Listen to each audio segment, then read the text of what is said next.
Hello, this is CBC Windsor News. I'm Acton Clarkin. Well, is it hot enough for you? It's been one of those days where you get your coffee iced, you wear your flip-flops to the office, and heck, you eat that double ice cream scoop. Pratush Dayal has more on how this heat is affecting people all across town and what's in store next. It could feel like 42 Celsius in Windsor Monday, and Environment Canada says people should brace for daytime highs up to 36 Celsius this week. The Federal Weather Agency has issued a yellow level heat warning for much of southwestern Ontario. Joggers by riverfront are already feeling the heat. Some say they will adjust their schedule for the remainder of the week. That's hot. I'm going to get up real early and get my walking in as early as I can. That'll be my thing this week for sure. You have to walk early in the morning, and then 7, 6 o'clock or 7, 8 o'clock, still like good weather. It's been a little warm. We got up and went for a run on the river, and it felt pretty humid today. That humidity is only set to worsen Tuesday onwards. And for furry friends, the heat wave can be dangerous. The only thing really you can do is, the earlier the better, and lots of water. Water. The heat has also meant some are changing their Canada Day plans and skipping outdoor festivities like the parade. It's going to go up to 37, 38 that day, so indoors. Might go out in the evening, but not during the day. I'm not going to go to the parade or stay indoors. I might go to a picnic or a barbecue, with like friends and family, and yeah. Environment Canada says people should try to limit time outdoors and watch for the early signs of heat exhaustion like nausea or dizziness or headaches. But some, like the Sun Bunny, are enjoying this heat. We're going to spend Wednesday, Canada Day, out in the sun. We're going to watch the parade. We're going to go swimming. We're going to do lots of outdoor activities while staying hydrated, while drinking lots of water, popsicles, having a barbecue, and just absorbing and enjoying the outside. Pratush Dayal, CBC News, Windsor. A federal cabinet minister was in town to start the week, here to make connections between local manufacturing businesses, a strength in our region, and major multinational companies. Dawson Chen has the details. In 10 years' time, defense manufacturing will be one of Canada's top 3 industries, and Windsor-Essex could be at the forefront. That's according to Federal Minister of National Defence David McGuinty, who visited Windsor for a conference meant to connect major defense contractors with local tool, die and mold companies. The last few years, let's be honest, have been hard. The auto industry that built this region has been living with volatility, supply chain shocks, and now a wave of tariffs that has landed squarely on Windsor. You've carved out a reputation for excellence in manufacturing and engineering. The same skills that made Windsor-Essex a manufacturing powerhouse are the same skills Canada now needs to strengthen our defence and our sovereignty. Entitled The Defence Shift, the breakfast event gave small and mid-sized businesses in the Windsor-Essex region an opportunity to network with billion-dollar defence contractors such as Bombardier, Boeing, General Dynamics, and CAE. According to McGuinty, the Government of Canada will be investing more than $500 billion in defence activity over the next decade. Lots of opportunities, ammunition systems, weapons systems, armoured vehicles, working with the large prime companies that are already in place. But the small and medium-sized enterprises have an opportunity to fit into an ecosystem, a supply chain. Senator Sandra Pupatello, former MPP for Windsor West, was among the organizing forces behind the event. She believes companies in her home region are capable of making the shift. There are some Windsor companies that are already in the defense sector. So if one can do it, 100 can do it. And because the spend is so huge, billions of dollars every year, ongoingly, then it's a really important time to get in on that ground floor. Louis Yan heads the Canadian Tooling and Machining Association. He's also the president of Yan Engineering Limited, a multi-generational tool manufacturer based in Oldcastle. After 60 years of supplying heavy truck manufacturing, Yan's company is pursuing defense contracts. But there's been an obstacle. Relationships. So we don't have these relationships currently. So it takes a long time to develop those relationships. They got to know what we're about. They got to know what we do. We got to know what they do. Then we got to find a spot for us to fit in. McGuinty says building domestically is the first priority of Canada's defence industrial strategy, followed by partnering with trusted allies, Australia, Japan, and the European Union. Dawson Chen, CBC News, Windsor.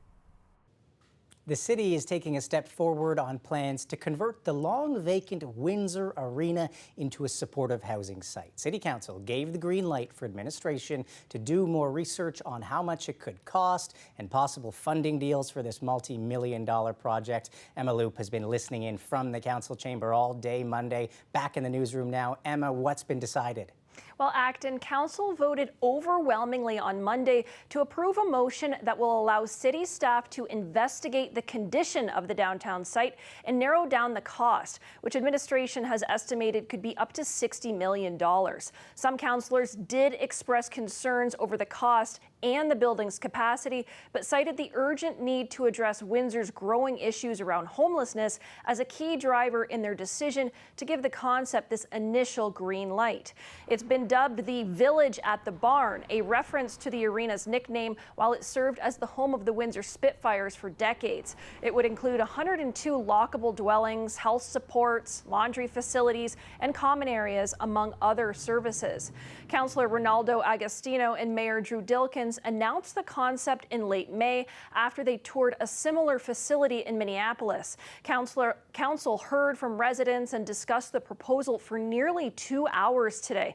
The lone opponent to the motion was Ward 1 Councillor Fred Francis. He wanted to also direct the city to evaluate the cost and viability of tearing down the arena and building a new facility.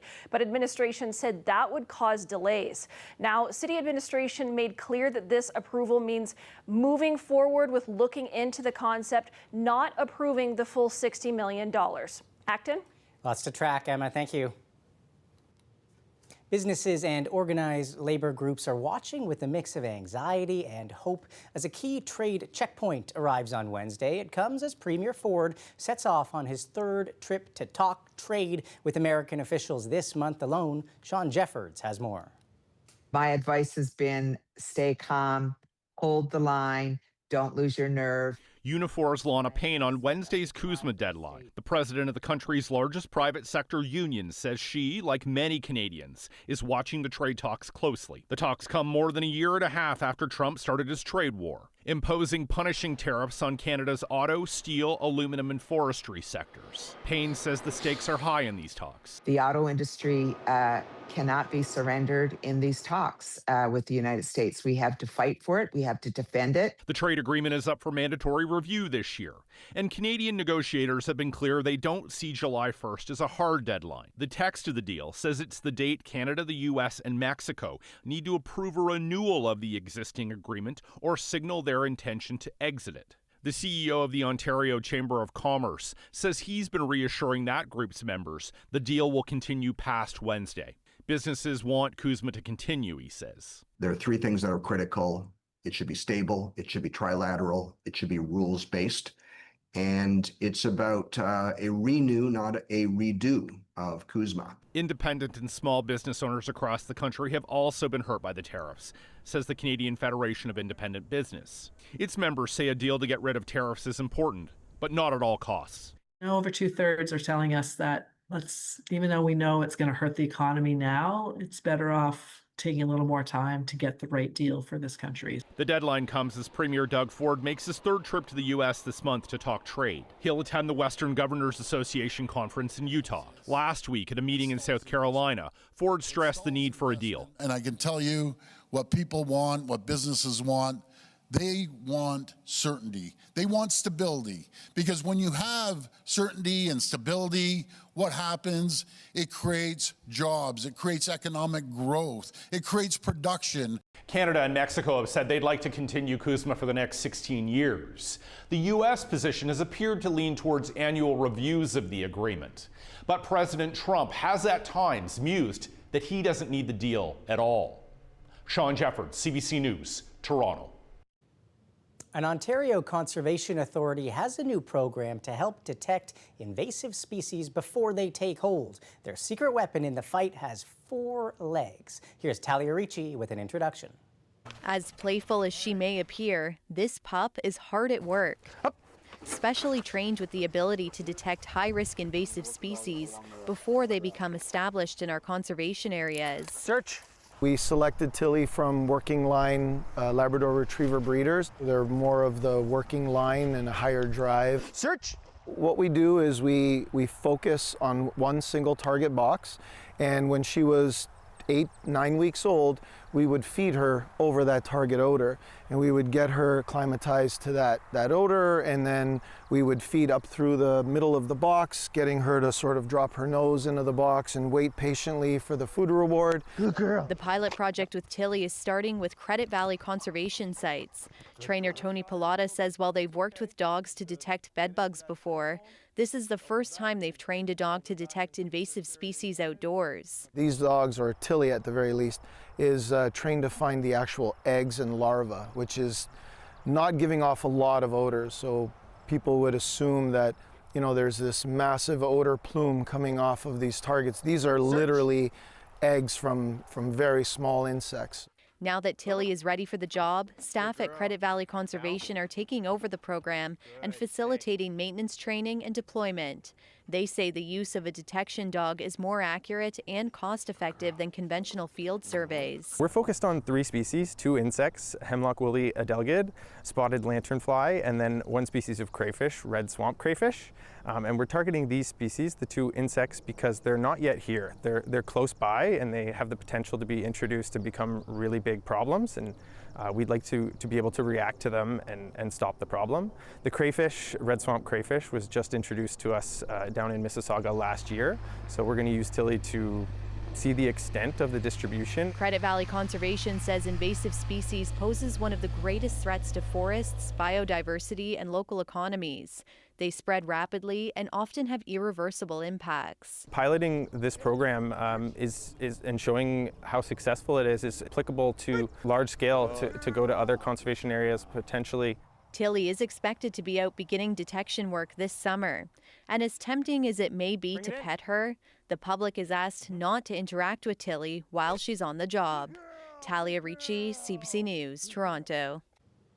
You are Canadian heroes. That's what Team Canada's soccer manager told his players after Sunday's victory at the World Cup. And the main hero is from nearby Leamington, Stefan Estacio, scoring that clinching goal. Here's Sheehan Desjardins with more. It's a sight Mauro Estacio can't get enough of. You know, the whole team, celebrate together, the fans in the stands, like everybody's jumping. His little brother Stefan scoring the biggest goal in Canadian men's soccer history. It's just a historical moment. Like, I think it's something that we don't know just quite yet how big it is and how big it will be for the future. And the country went wild. With the clock running out, Estacio fired the ball past the South African goalkeeper. The strike enough to get Canada through to the round of 16 for the first time. The technical ability that goal required to finish that with such precision, with such class. It was an incredible moment for him, for the team, and for the sport in our country. The significance not lost on fans either. He'll be history from now on for sure. He wrote his name on the football world. This was Estacio's 60th appearance with the Canadian men's national team. He grew up playing mostly in Portugal, but first learned in Leamington in southwestern Ontario, where he was born. My first instinctive reaction to cheer, and then when I realized, it was that split second that Stefan scored, it was twice as good.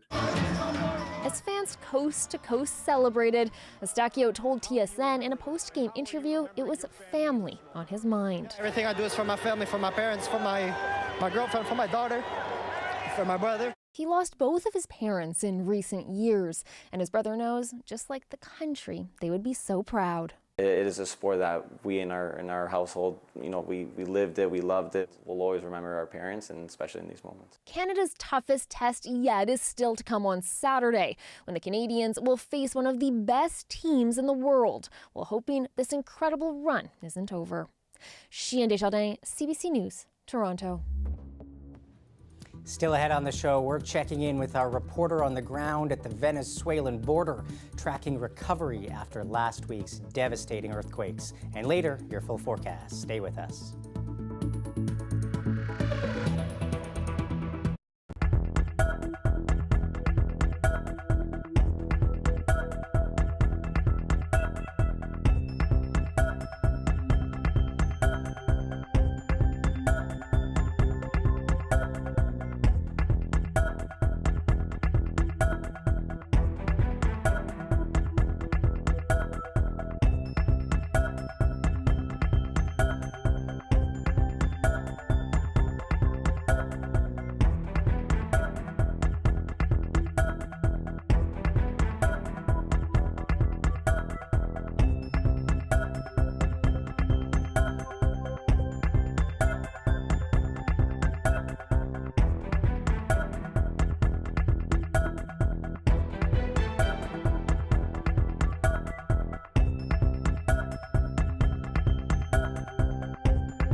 It's been more than 5 days since those powerful twin earthquakes rocked Venezuela, and rescue teams are still working around the clock. 1,700 people are now dead and tens of thousands are still missing. Katie Simpson is at the Venezuelan border with the latest.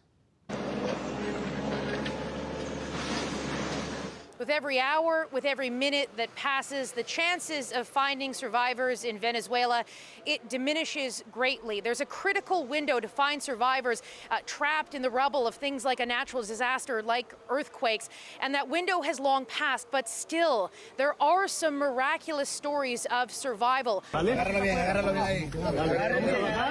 21-year-old man being pulled from a pile of debris after being trapped for 106 hours. He is alive, he is injured, but that rescue operation itself took some 43 hours. Now, there are rescue crews from all over the world taking part in this monumental effort, including from Canada, a team from Burnaby, BC, made up of police officers, firefighters, a paramedic, and 2 search and rescue dogs. They're on the ground right now, and they say that they're trying to provide whatever services are needed, whether it's search and rescue or medical services, and that they're working with local authorities to make sure they're best serving as they can in this very difficult moment. There are search and rescue crews from all over the world, from France, from Germany, from the United States, and we've seen them really leading a lot of these efforts. Venezuela continues to face intense criticism from the Venezuelan people over its lack of response, its inability to meet this moment in an emergency situation. After years of corruption and financial mismanagement during the Nicolas Maduro regime, some people that we've been speaking with who are Venezuelans say all of those challenges, the lack of investment, the corruption, in a time of need when those emergency and public services are very badly and urgently needed, they're not there to serve the people they're supposed to serve. And so there is an overwhelming sense of frustration that is mounting and turning into anger that is only getting bigger and bigger as the scale and scope of this crisis comes into focus. Katie Simpson, CBC News, Cucuta, Colombia. A deadly record-breaking heat dome has been moving across Europe, with much of the continent's east now facing 40-degree temperatures. Anna Cunningham fills us in. This heat wave has been long and intense for Europe. In France, the authorities are reporting that over 9 days, at least 1,000 people have died in incidents related to the heat. Funeral homes in the French capital, Paris, are now reporting that they are under pressure, rapidly running out of space and being overwhelmed with the need to safely store the bodies of those who have died. Take a look at this heat map and you will see how this heat wave has moved from the west of Europe and is now heading across the east, particularly towards the Balkan countries. Over the weekend, there were high temperatures in Berlin, in Germany, where the police used water cannons to cool people down. And in Hungary, people have been making use of the cold water that's being misted up from the streets. It's been a very similar situation as well in Lithuania and Czechia. But there is one country that is finding these high temperatures particularly difficult to deal with, and that is Ukraine. There are concerns about how the country's energy infrastructure will cope, given that it is already under intense pressure from those military attacks by Russia. The head of one Ukrainian energy company describing this as a serious test for equipment that has been operating under wartime conditions for more than 4 years. There are now millions of people across Europe who have been experiencing this intense heat wave, and records being broken for June temperatures across multiple countries. The World Health Organization is saying that European nations are not made for these temperatures and that lessons need to be learned, and many of those countries need to adapt. Anna Cunningham, CBC News, London. Feeling for everyone over there who's dealing with that. Coming up on the show, we'll give you a rundown of what the heat map is looking like around here. Will it last for us, or is this a blip on the Windsor radar? Details coming up just after this. Stay with us.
It's time to check in with meteorologist Colette Kennedy. Colette, you've been tracking those sunny rays, all that humid air for us. What's the weather radar showing you? Yeah, well, it's showing us that, we're just kind of at the beginning of this heat event, and that is going to carry on for several days. So definitely through Canada Day, but even beyond that. So we are in an orange level heat warning, okay, and keeping in mind that tiered system. So it's yellow, then orange, then red, being the most heightened or extreme. But we're in an orange level heat warning, all right? So it's not the lowest level. And when it comes to beating the heat, sometimes that's easier said than done, but just a reminder, it's always good to go over things that you need to stay hydrated, and showers can help, loose clothing, staying in the shade, that's, I know, an obvious one, and really important, you definitely don't leave people or children in the car, but also not your pets when we have conditions like this. So what's going on here? What's the setup? Well, we have one of these heat domes setting up. So we have a ridge, an upper level ridge here, and that is just air that's continuing. It's stagnant, it's kind of sitting here, but continuing to compress.